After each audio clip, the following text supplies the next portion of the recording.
the first briefing we gave last night was around 2 o'clock in the morning, and that was just basic information. Our deputies first responded to this home behind me, 410 Kenwood Avenue, at 11:13 p.m.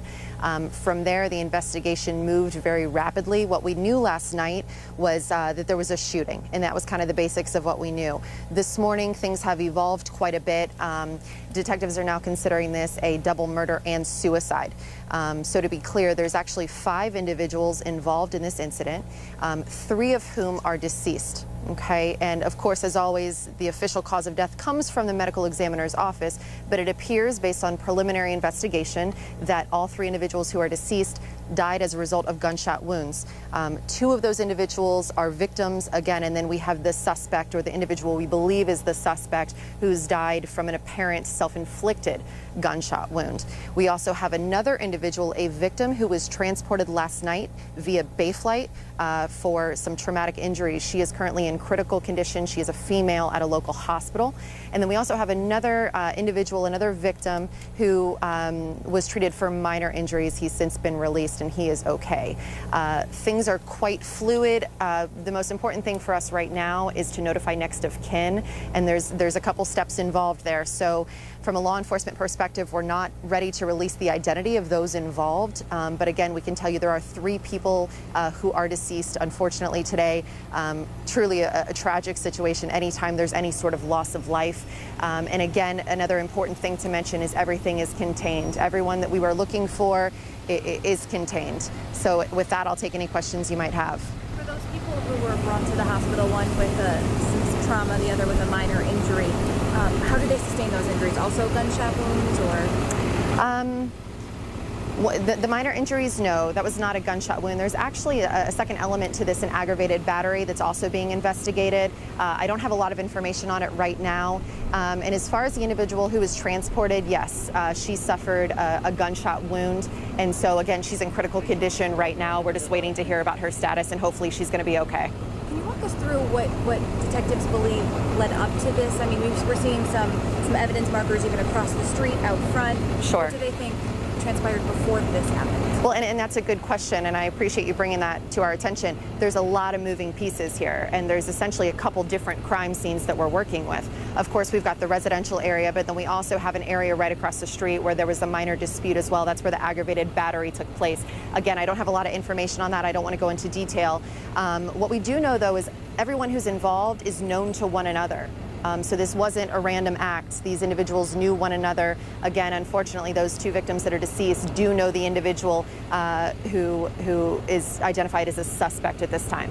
Were they neighbors? Did they live together? I can't speak to that just yet. Yep. Can you tell us how many of the 3 lived in this residence? You know, if I were to do that, it might identify them. So at this time, I want to kind of keep that close. As soon as we notify that next of kin, I can give you a little more information. Initially, calls went out about the suspect possibly fleeing the scene in a green car, and I've noticed you taking photographs of that green car over in that driveway. Sure. Tell us a little more about. Yeah, a couple different calls came in. So we did receive 911 calls for reports of a shooting, and then also, again, that other element, which is an aggravated battery. That vehicle is involved. Again, we're just working through preliminary stuff right now, so I want to be delicate with what I provide. As soon as I get more details, I'll share it with you. Did, at some point, the shooter actually flee the scene, or was that just a miscommunication? Still under investigation, but it's important that I mention, you know, with that scanner traffic and what you hear on the radio, sometimes things are happening so quickly, things evolve. So not everything that you hear on the radio is exactly what ends up happening on the scene. Caitlin, I know you don't want to, obviously, because of the investigation, release any of the names. You've got to know Sure. the next of kin. Can you release at least the ages of the victims? I'm not comfortable with ages yet either. What I can tell you is the suspect is a male, okay, who we believe to be a suspect, and then the 2 victims, one is a male and one is a female. Are they adults? Again, I want to be delicate with ages right now. Any connection to the gunshots that were fired about, what, 4 days ago, 5 days ago out here in Nokomis? To be honest with you, I'm not familiar. I'm not sure if there's a connection there, but I can look into it. Can you talk to us about what detectives have available to them? Obviously, you have 2 victims who are able to talk with investigators right now about what happened. We're also seeing a sign on the house that says surveillance. I don't know if there's video of what happened. I'm not sure if there's surveillance video. I do know, and after being out here early this morning too, residents have been very helpful in coming forward and providing, you know, information to our detectives.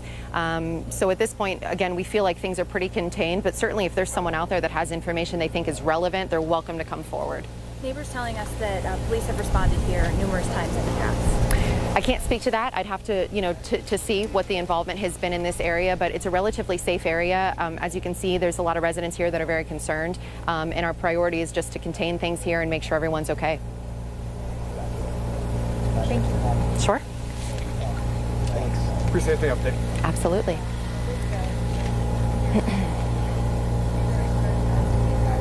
And just one other question, is there any chance that you could, without leading investigation, tell us what kind of weapons were used? The specifics of it is a gun. I don't have those specifics, sorry.